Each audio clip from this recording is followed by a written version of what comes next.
right, let's just dive right into this. I want you to picture someone for a second. You know that highly capable, hyper-vigilant adult in your life? Or, hey, maybe you're looking in the mirror right now. I'm talking about the person who anticipates literally every single problem, the one who's always managing everyone else's moods, the one who seems to just hold the entire world together, and yet underneath it all feels constantly, deep in their bones, exhausted. You know the type, right? From the outside, it looks like they've got everything completely under control. But the reality? They are completely, totally drained. So why do we hold on so tightly? Well, usually we just brush this off, don't we? We call it being a quote-unquote type A personality. Or we might say, oh, I'm just a bit of a control freak. We treat it like it's just this quirky, inherent trait we were born with. But maybe that's way too simple. Actually, think about it for a second. What if it's not a personality trait at all? What's actually sitting right underneath that desperate need to manage everything around us? Just consider some of these behaviors. Hypervigilance in your relationships, using perfectionism as concrete proof of your worth, chronic over-responsibility, where you literally find yourself apologizing for the weather, or constantly reading the room before you even fully step into it. If you're doing these things, you probably think you're just being helpful or striving for excellence, right? But here's the kicker. Your nervous system doesn't know the threat is over. It's just sitting there, waiting for the other shoe to drop. These are incredibly common behavioral symptoms, sure, but they are not signs of success. They are coping mechanisms. You see, we tend to think the visible problem is the real problem. We think the issue is the controlling of the environment, the over-functioning, the obsessive micromanaging of every single little detail. But if we look closely at this pattern, we see this massive reversal. This desperate need to control outcomes, it's not about power at all. No, it's actually a highly sophisticated defense system. The real problem, the thing sitting underneath all of it, is that you are absolutely terrified of rejection and abandonment. The body is protecting itself from being left. It is really that simple, and honestly, it's that profound. When you're micromanaging a partner or taking over a project at work just because someone else isn't doing it perfectly, you aren't just being fussy. Your body is engaging in a real-time physical survival strategy. The unconscious logic running in the background goes like this. If I control everything, if I make myself totally indispensable, if I manage your mood perfectly, then you can't leave me. The control is literally just a shield against isolation. Section 1.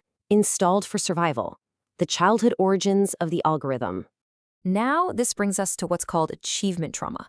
It happens when early love felt conditional.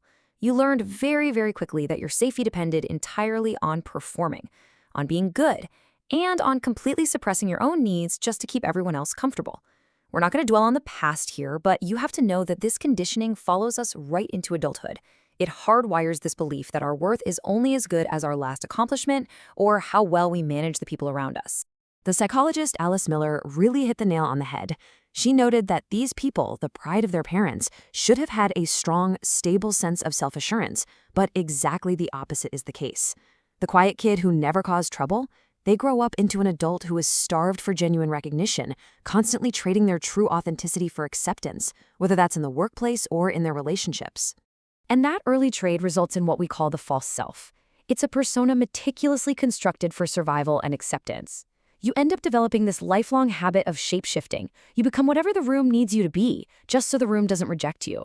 And hey, it's a brilliant adaptation. It secures your place in the group. But man, it comes at the massive cost of your own identity. Section 2. The pattern underneath. Let's look at how this invisible algorithm runs our adult lives. So, jumping back to the present day, I want you to ask yourself, what is your body trying to protect right now? Look at your current arguments, look at your stress at work, or that desperate need to have the house absolutely flawless before guests arrive. That argument about the dishes? Yeah, that might not be the deepest problem. The deepest thing is the terror driving it. If you peel back the layers of that controlling behavior, you will almost always find a frantic attempt to prevent someone from walking away. Murray Bowen, who was a pioneer in family systems theory, called this emotional fusion. Think about what this actually feels like on a random Tuesday night. It's that state where you react immediately to the perceived demands of another person. You invest all your energy, literally everything you've got, into ensuring their emotional comfort. To put it in visceral human terms, it means you are completely unable to separate your own peace from someone else's mood. If they are even slightly annoyed, your entire nervous system goes into absolute overdrive trying to fix it. And the tragedy of this loop is that it is just so incredibly exhausting. The algorithm keeps running, prove you're not bad, prove it again. You tell yourself, if I just get this promotion, or if I just plan the perfect vacation, or if I can just keep the peace today, then I'll finally feel secure. So the resume gets more impressive, the relationship is flawlessly managed, but your nervous system, it never actually switches off. You are running on a treadmill, constantly proving your worth, just to avoid abandonment. Section 3. The hidden cost. The tragic logic of the internal guardian. To keep you safe from the world, I must keep you isolated from the world. This is the absolute primitive logic of your internal protector. It perceives vulnerability and real connection as a life-threatening danger. Because, think about it, if you truly connect with someone, they have the power to reject you. So your defense system decides it's way safer to just push them away first, or to manage them so tightly that there is no real intimacy at all.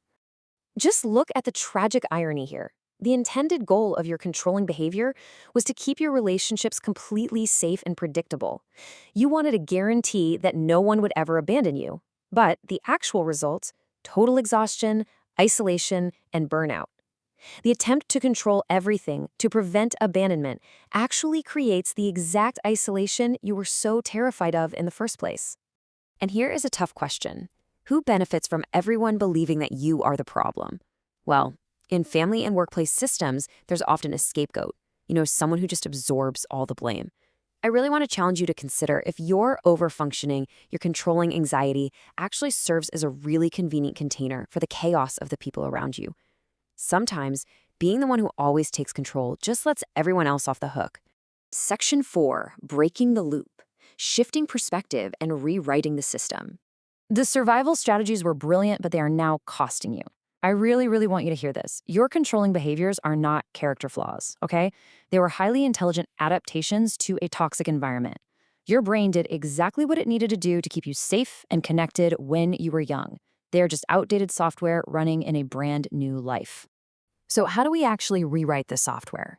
Well, we start using the body as our ally. Step 1, notice physical cues like jaw tension. This is called interoceptive awareness. Your body's basically an early warning system. Step 2, recognize that the old survival pattern is about to run. You can literally say out loud to yourself, I'm feeling afraid of being rejected right now, and that's exactly why I want to take over. And step 3, rehearse the alternative.